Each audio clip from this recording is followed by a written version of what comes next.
Okay, let me show my game. So it's a very simple Unity game which is made for iOS. Then you can start it like this.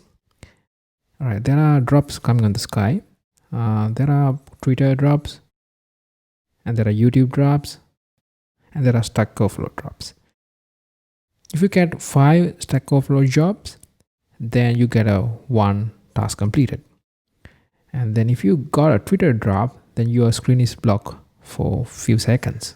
You cannot do anything. So then there's a catch. If you didn't get Twitter drops in a row for quite some time, then you are slow. You cannot move fast, and you cannot move like this.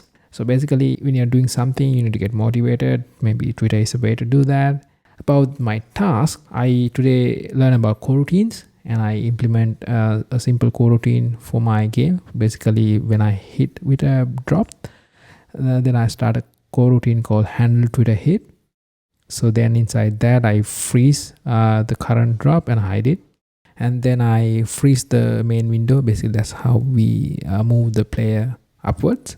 And then we wait for 2 seconds. And after that, we unfreeze again and destroy the original drop. So this is the coroutine, and it's worked really well for me. I really like how the flow. And about learning, this is a really nice article. I link in the description, and that's how I learn about coroutines, and it really goes into depth and starting from the very basics, and really like it.